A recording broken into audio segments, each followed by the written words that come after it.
मित्रांनो, हीच आहे ती खुंट्यांची वाट. 90 डिग्री इन्क्लाइन या कातळकड्याला बघूनच धक्का बसतो. सुमारे 1 वर्ष अगोदर याच खुंट्यांच्या वाटेने एका ग्रुपने ट्रेकिंग करण्यास सुरुवात केली. 20 वर्षाची एक मुलगी या ग्रुपला लीड करत होती. थोड्या वर जाऊन तिच्या हातातील बॅग दुसऱ्या मुलीकडे देत असताना तिचा तोल गेला आणि ती सुमारे 450 फूट कातळकड्यावरून खाली पडली आणि त्यामध्ये तिचा दुर्दैवी मृत्यू झाला. मित्रांनो, खुंटीची वाट ही हडसर किल्ल्याची सर्वात अवघड वाट आहे आणि आपण सुद्धा त्याच वाटेने आज वरती जाणार आहोत.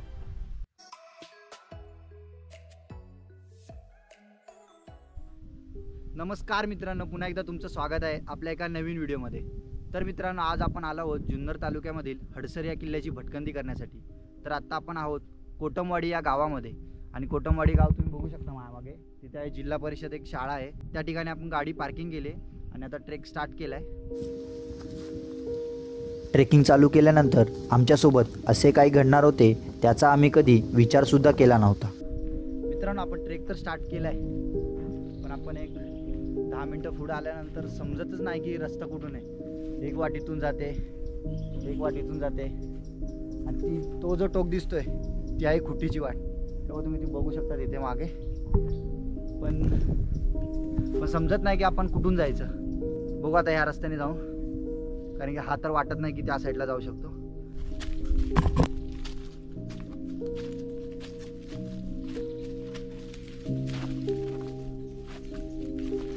पुढे तर चाललोय, पण नेमका रस्ता कुठून आहे हे आपल्याला माहित नाही.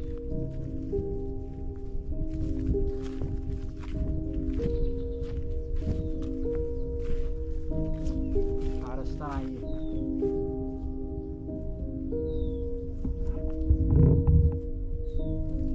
हा रस्ता नाही, मागूनच तोच आहे.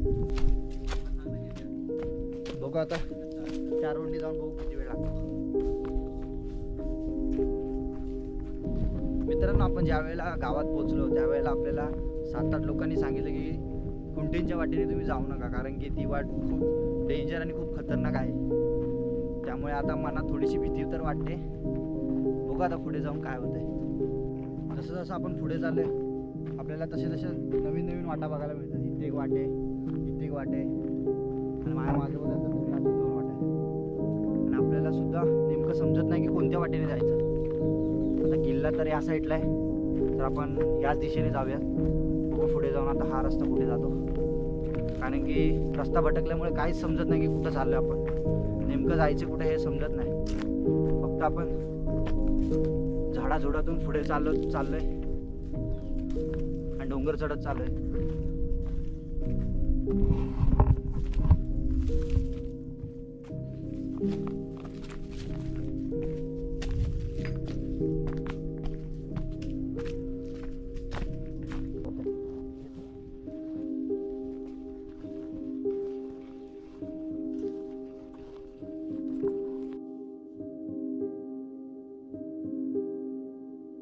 मित्रांनो, खुंटीची वाट ही हडसर किल्ल्याची सर्वात अवघड वाट आहे आणि आपण सुद्धा त्याच वाटेने अजून वरती जाणार आहोत.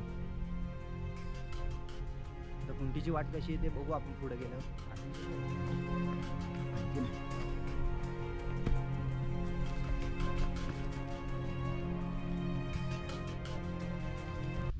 पूर्ण वरती आल्यानंतर इकडून हडसर गावातून येणारी वाट दिसते आणि ही माझ्या मागे आहे ती कोटमवाडी गावातून.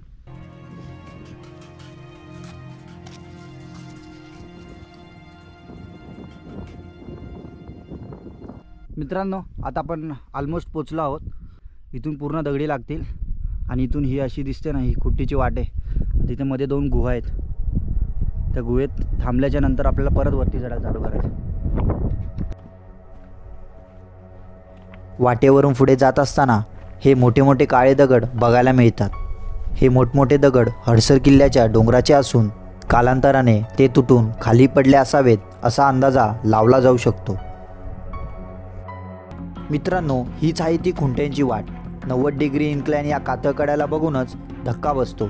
सुमारे 1 वर्ष अगोदर याच खुंट्यांच्या वाटेने एका ग्रुपने ट्रेकिंग करण्यास सुरुवात केली. 20 वर्षाची एक मुलगी या ग्रुपला लीड करत होती.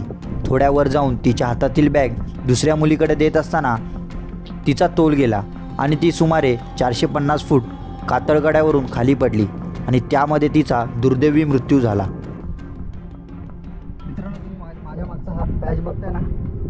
90 डिग्री आहे, पूर्ण सरळ आहे. आणि जर इथून तुमचा तोल चुकला तर तुम्ही डायरेक्ट खाली दरीत पडू शकता.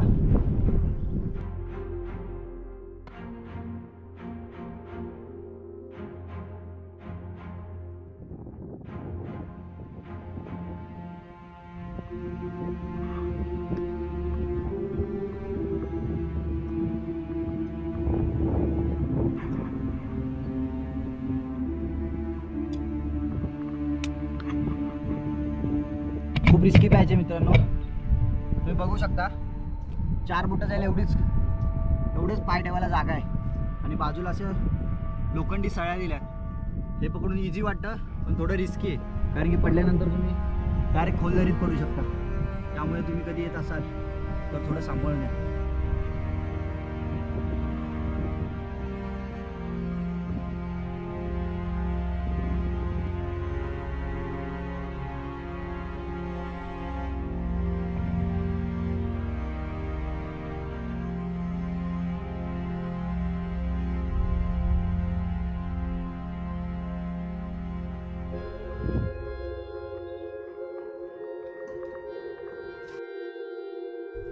मित्रांनो, ही 90 डिग्रीची फुटीची वाट चढून आल्यानंतर वरती एक गुहा लागते.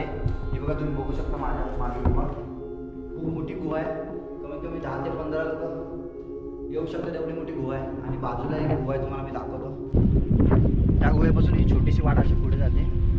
बघू आपण आतमध्ये काय आहे इथे.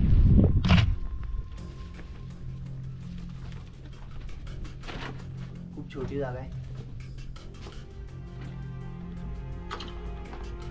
मित्रांनो. तुम्ही आतमध्ये बघाल ना, भलं मोठं टाकं आहे पाण्याचं. हे बघा,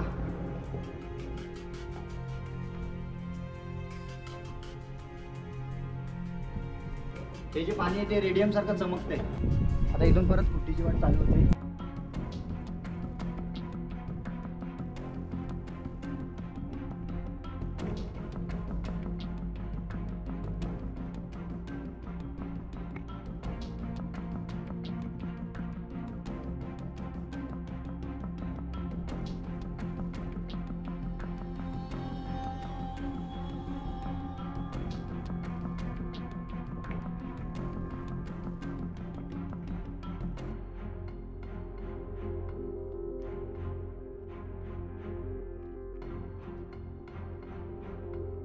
खुटीची वाट चढून आल्यानंतर वरती तुम्हाला मारुतीचं मंदिर बघायला मिळेल.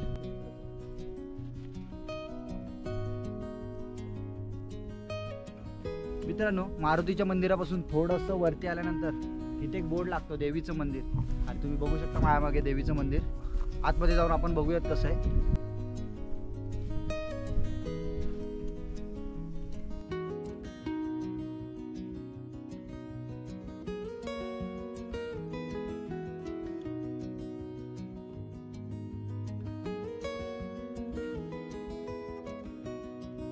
मित्रांनो, देवीच्या मंदिराच्या बाजूलाच इथे दोन पाण्याचे टाके लागतात.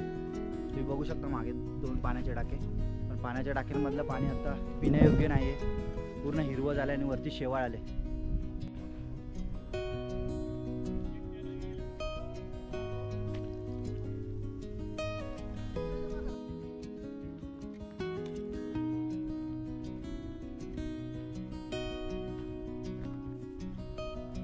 आता ऊन सुद्धा खूप वाढत चालले आणि उन्हामुळे गरम सुद्धा होत आहे.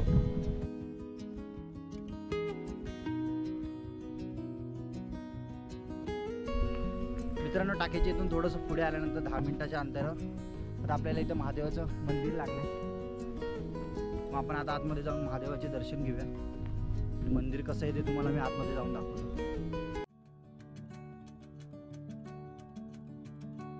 मंदिराच्या समोरच कोरीव नंदी बघायला मिळतो. मंदिराच्या आत जाताच आपल्याला गणपती, मारुती, गरुड आणि शिवलिंगाचे दर्शन होते.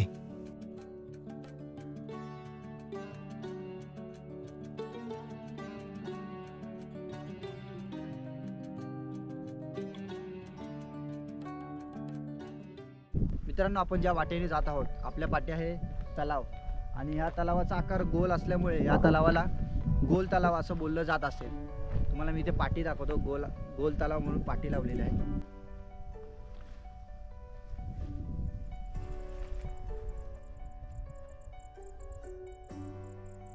गोल तलावाच्या बरोबर मागच्या साईडला इथे एक कमानी टाका पाहायला मिळतं आणि इथे बोर्ड देखील लावला आहे. या साईडला धान्य कोठार आहे आणि आता जिथून आपण आलो ते शिवमंदिर असं इथे एक बोर्ड लावलेला आहे. आपल्याला आता इथून धान्य कोठाराकडे जायचं आहे. आणि तुम्ही मित्रांनो कमानी टाक्याच्या समोर बघायला इथे 3 तोप गोळे ठेवलेत. मी तुम्हाला जवळ जाऊन दाखवतो ते कसे.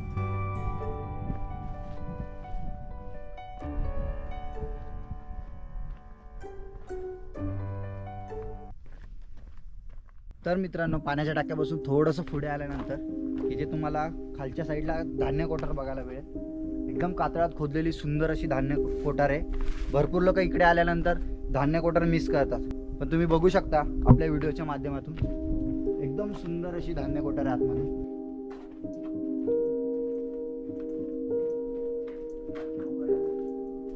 पूर्ण डोंगराला चिरून तयार करण्यात आले आहेत धान्य कोठार. पूर्वीच्या काळी धान्याचा तुटवडा होऊ नये म्हणून धान्य साठवून ठेवले जायचे. त्याच जागेला धान्य कोठार असे म्हणतात. आतमध्ये आल्यानंतर एकदम थंड वाटते. हा एंट्रन्स आहे. आपण या ठिकाणाहून आतमध्ये आलो आणि तुम्ही आत आल्यानंतर तुम्ही बघाल ना 3 धान्य कोठार आहेत. ही पहिली, ही दुसरी आणि ही तिसरी. आणि मित्रांनो तुम्ही धान्य कोठाराची जर रचना बघाल ना तर धान्य कोठारा जो एंट्रन्स आहे तो खूप मोठा आहे, जेणेकरून पावसाळ्यात कधी पाऊस आला तर कोणत्याही दिशेने आला तरी पाणी आत जाऊन धान्य खराब होऊ नाही शकत, अशी रचना या धान्य कोठारांची केलेली आहे.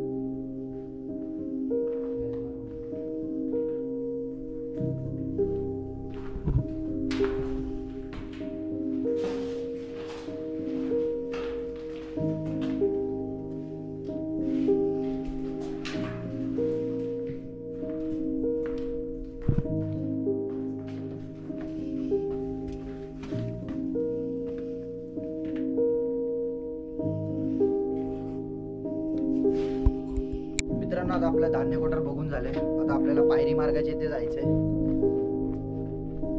आता ऊन देखील खूप वाढतंय आणि आपल्याकडे पाणी थोडं देखील नाही. आपल्या दोन्ही बॉटल आणल्या होत्या, त्या दोन्ही बॉटल खाली झाल्यात. मित्रांनो जर तुम्ही हडसर गावातून आला तर तुम्हाला ही नळीची वाट पाहायला मिळेल आणि नळीच्या वाटेच्या समोरच इथे गडाचा नकाशा आहे आणि नकाशाच्या बाजूने ही जाणारी वाट ही सरळ गडावर घेऊन जाते आणि इथून जाताना 2 महादरवाजे लागतील. इथे एक आहे आणि थोडासा इथून वरती गेल्यानंतर एक महादरवाजा लागेल. हडसर किल्ल्याचा पहिला दरवाजा हा 800 किलोचा सागवानाचा आहे. सह्याद्री प्रतिष्ठान संघटनेद्वारे 2 वर्षा अगोदर हा दरवाजा बसवण्यात आला होता. दरवाजाच्या आतमध्ये गेल्यानंतर मावळ्यांसाठी कातळात खोदलेल्या देवळ्या आहेत. खंड कातळात खोदलेल्या पायऱ्या हे हडसर किल्ल्याचे वैशिष्ट्य आहे.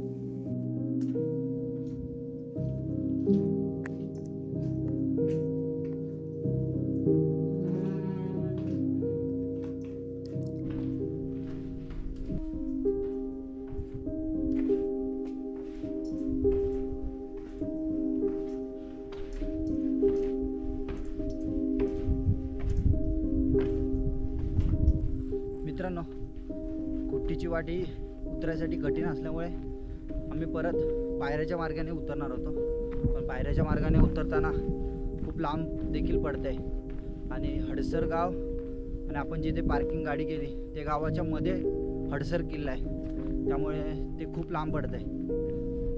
त्यामुळे आम्ही परत कुट्टीच्या वाट्याने उतरायची रिस्क घेतोय. बघू आता काय होतंय.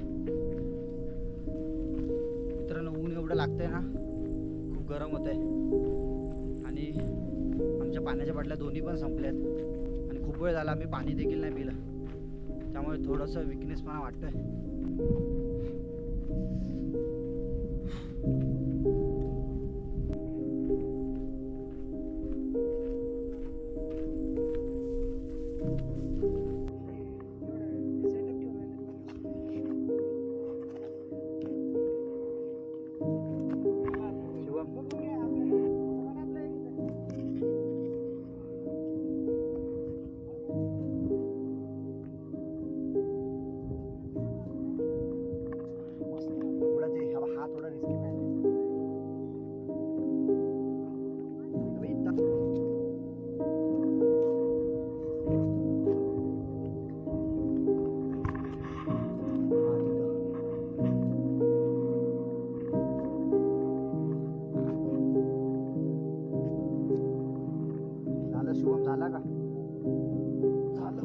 दिसल्याला नको फक्त बस. चला तर मग मित्रांनो, आजचा ब्लॉग तुम्हाला कसा वाटला कमेंटद्वारे नक्की कळवा आणि व्हिडिओ आवडला असल्यास लाईक आणि शेअर करायला विसरू नका. चला तर मग टाटा, बाय बाय.